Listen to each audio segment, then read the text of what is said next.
Jangan pernah bilang ke aku ada yang menyakitimu. Nanti orang itu akan hilang. Tunggu. Jadi bagi lu, protektif itu ngancem bunuh orang?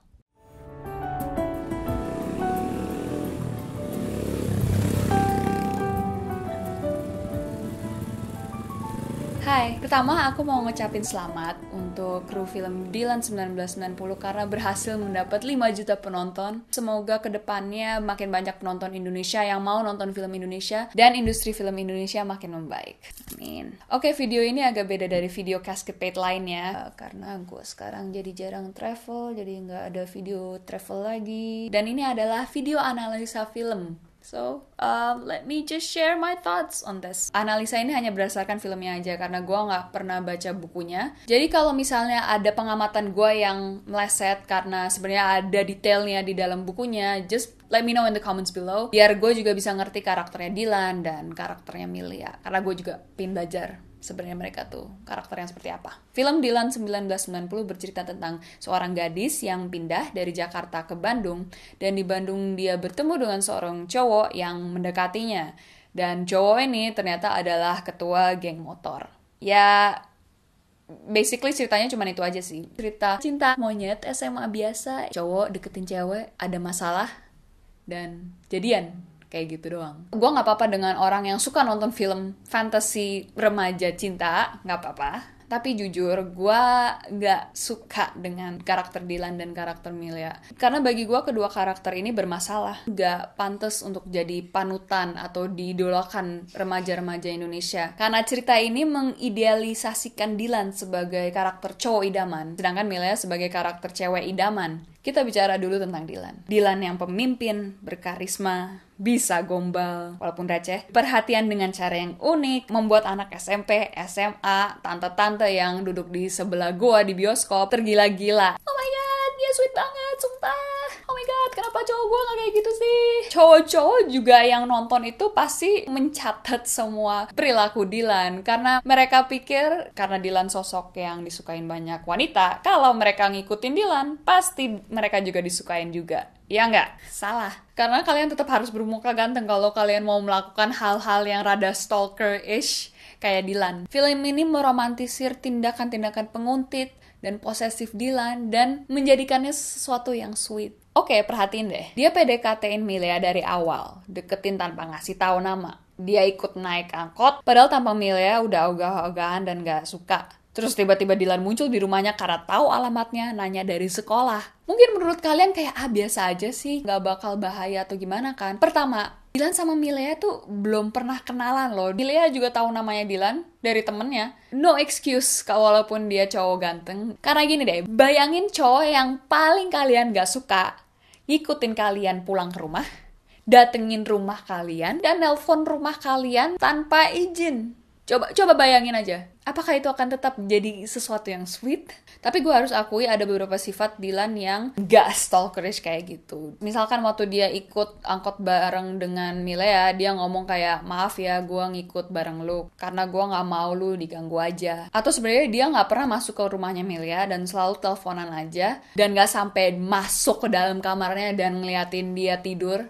Oh, itu salah filmnya. Dan dia mundur ketika dia pikir bahwa Milea suka dengan Nandan. Menurutku itu sifat yang sebenarnya masuk akal. Dia nggak memaksakan kehendaknya ke Milea. Menurutku, itu nggak apa-apa.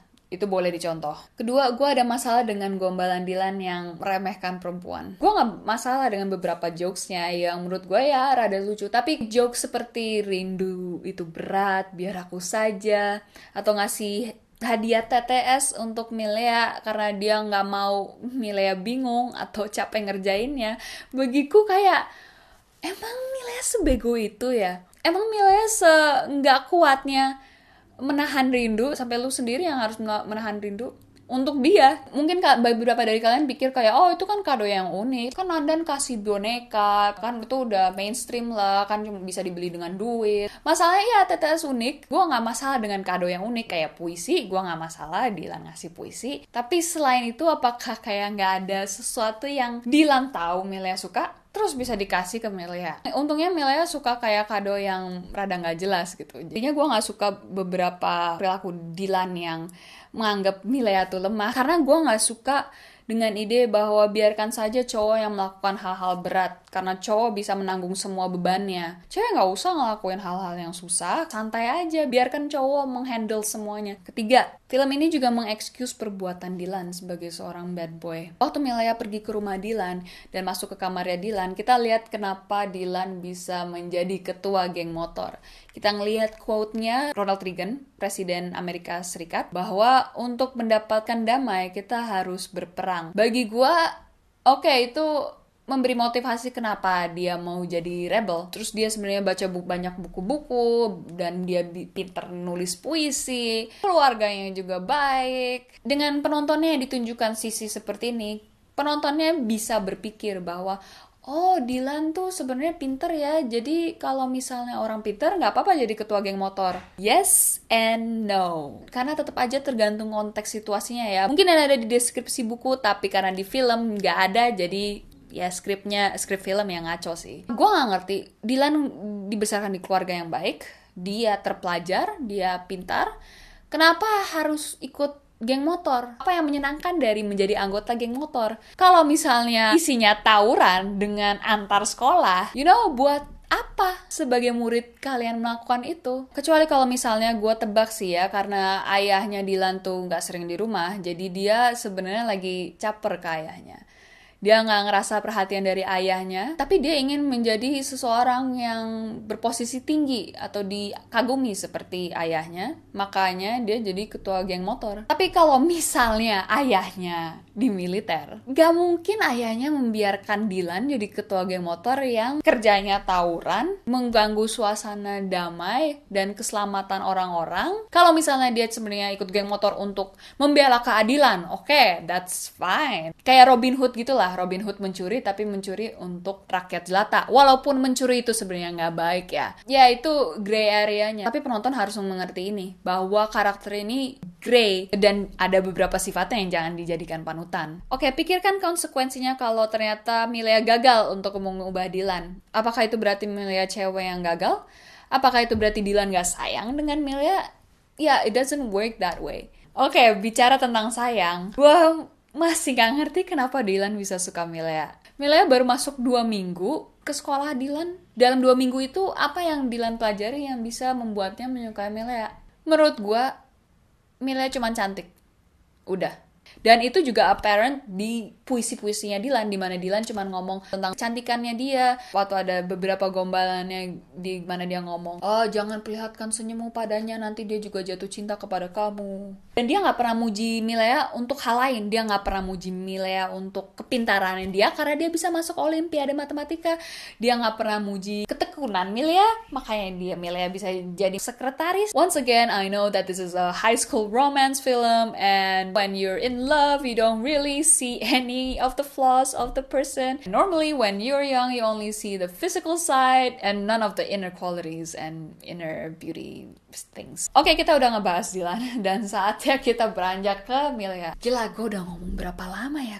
Kalau misalnya Dylan itu fantasi cewek-cewek, maka Milea itu fantasinya cowok-cowok. Milea itu cantik, suka digombalin, dan gak perlu dikasih kado yang mahal, yang artinya gak matre. Gue tuh sebenarnya kasihan sih sebenarnya sama cowok-cowok, karena ya cowok-cowok tuh rada resah juga harus beliin barang ini itu ke pacar mereka, beliin baju, beliin perhiasan, beliin tas bermerek, dan kebanyakan itu sebenarnya pakai uangnya cowok. Ada beberapa yang enggak, tapi kebanyakan cowoknya harus bayar semua, dan itu adalah tanggung jawab yang sangat besar untuk cowok. Jadi ya cowok mungkin ada yang lebih milih ceweknya nggak suka kado yang mahal, yang dengan kado simple tetes aja udah seneng gitu. Milea juga penurut dan suportif, dan ini terbukti dari kejadian di filmnya yang menurut gua rada absurd, yaitu dimana Milea mencium tangan Dylan kayak si Dylan tuh udah jadi suaminya Milea, padahal mereka belum pacaran. Intinya kayaknya cowok tuh pingin dijadiin suami sebelum jadian. Atau mungkin cuma Dylan aja yang mau dikituin. Cowok-cowok, let me know in the comments please. Oke, jokes aside, menurutku gak apa-apa kalau adegan ini menunjukkan kalau remaja muda harus menganggap serius hubungan mereka dan harus setia kepada pasangan mereka, layaknya pasangan suami istri. Tapi bisa lah ada cara lain gitu untuk menunjukkan itu. Dan udah gitu, Milea tuh sebenarnya gak setia orangnya. Kayak perhatiin deh, Milea tuh sebenarnya selingkuh loh dari Ben. Penonton bisa melihat di mana Milea semakin lama semakin dekat dengan Dylan. To the point that Milea ngomong selamat tidur ke Dylan. Bagi gua itu udah emotional cheating. Itu bukan physical cheating. Bedain physical cheating kayak lu ciuman atau lu gandengan tangan dengan cowok lain. Emotional cheating itu lu udah berpindah hati. Dan bahkan waktu Ben datang ke rumahnya dia untuk surprise si Milea pas ulang tahunnya dengan bawa kue jauh-jauh dari Jakarta ke Bandung malam-malam, Milea gak merasa apapun dengan perjuangan Ben yang menurutku lumayan susah ya, malam-malam gitu lagi. Gimana dapet kuenya? Kalau misalnya kuenya meleleh gimana? Bandung ke Jakarta tuh nggak deket loh. Terus waktu si Milea di Jakarta, dia nggak ngomong ke Ben kalau dia di Jakarta. Why? Nggak ada alasan untuk Milea merahasiakan informasi itu. Menurutku di sini Milea tuh rada pengecut aja. Mungkin ya karena masih muda juga, dia nggak tahu bagaimana cara mutusin orang, jadi makanya dia udah mendingan dihindarin aja cowoknya. Jadi gue sebenarnya nggak kaget kalau Ben tiba-tiba marah, walaupun sebenarnya dia nggak boleh ngomong kasar gitu juga atau nunjuk si Milea juga nggak boleh. Gue ngerti lah kenapa Ben marah, karena udah nggak ada komunikasi antara Milea sama Ben lagi. Milea kayak tiba-tiba ngilang aja karena ketemu cowok yang baru. Nggak ada rasa hormat Milea ke Ben untuk bilang dan jujur bahwa dia udah gak suka Ben lagi. Sehingga Ben gak harus kayak merasa dikhianati kayak gitunya. Tapi gini, karakter Ben tuh dibuat brengsek demi alur cerita. Karena kalau Ben brengsek, berarti Milea bisa putus dengan Ben dan jadian dengan Dylan. Misalkan aja Ben tuh sebenarnya anak yang baik dan dia rela jauh-jauh dari Jakarta ke Bandung demi ngasih kue. Si Milea sama sekali nggak ngomong ke Ben kalau dia tuh udah rada suka dengan Dylan dan nggak mutusin Ben.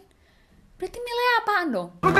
Buat orang-orang yang lagi di posisi Milea, coba deh ngobrol sama pasangan kalian, komunikasi dengan pasangan kalian. I must say that cheating is never the answer. You better just cut clean, putusin aja cowok lu atau cewek lu, and then move on to the new relationship. Karena cheating itu bisa jadi trauma yang besar untuk orang yang dikhianati. Oke, so kenapa gue tergerak untuk ngomong ke kalian tentang masalah ini? Bagi gue masalah ini tuh sangat-sangat crucial untuk remaja.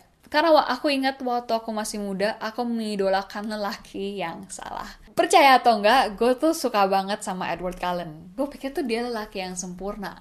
Dia perhatian, dia sayang banget sama Bella, dia jagain Bella. Kayak he's the perfect guy and super cakep gitu. Gue saking tergila-gilanya sampai gue bikin fan artnya, gue bikin gambarnya. Dan gambarnya ini kayak gini.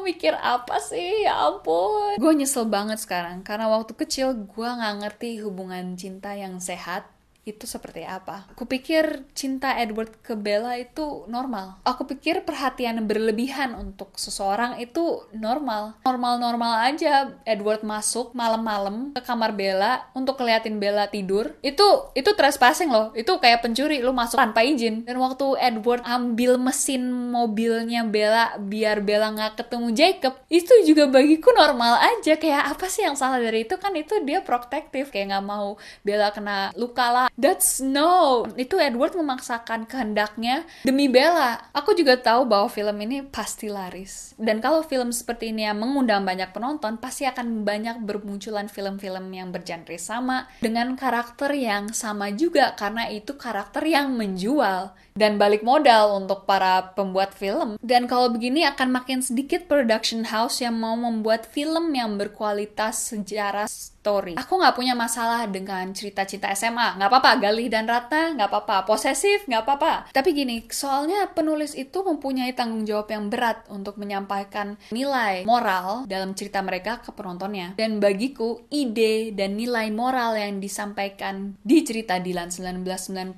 ini kebanyakan dampak negatifnya dibandingkan positifnya. Aku tahu manusia itu gak ada yang sempurna. Aku juga tahu karakter Dylan dan Milea jauh dari sempurna. Yang jadi masalah gue adalah gimana karakter yang gak sempurna ini dianggap sempurna bagi beberapa penonton. Remaja-remaja yang kritis, semoga bisa mengerti apa yang aku coba sampaikan ke kalian. Aku ingin orang yang menonton video ini yang mengidolakan Dylan dan Milea membuka kacamata pink mereka dan melihat karakter Dylan yang ada kekurangannya tapi juga ada baiknya dan memisahkan itu. Kita semua pernah muda dan blow on. Jadi gue harap orang bisa melihat hal-hal yang tidak bisa diikuti atau dijadikan panutan dari karakter Dylan dan karakter Milea. Jangan jadi Edward dan Bella. Jangan jadi Romeo dan Juliet. Jangan jadi Dylan dan Milea. Okay, so you just watched my first film analysis. Yay! Thank you so much for watching until the end. I hope this opens up your mind about love and everything else. Kalau kalian nggak terbuka atau kayak menganggap ini video apaan sih, nggak guna gitu, oke, itu hakmu, terserah kalau kalian mau berpikir seperti itu. Tapi bagi kalian yang mungkin kayak oh iya bener juga ya, kan Dylan kayak gitu ya, apa gue mau diikutin cowok sampai ke rumah gue, cowok yang gue nggak suka. Dan next time gue akan mereview film Dylan 1990 dengan adik sepupu gue yang cowok, untuk melihat perspektif dia sebagai penggemar film biasa dan sebagai cowok tentang film Dylan 1990. So yeah, I hope this helps. Good luck, have fun, and be kind.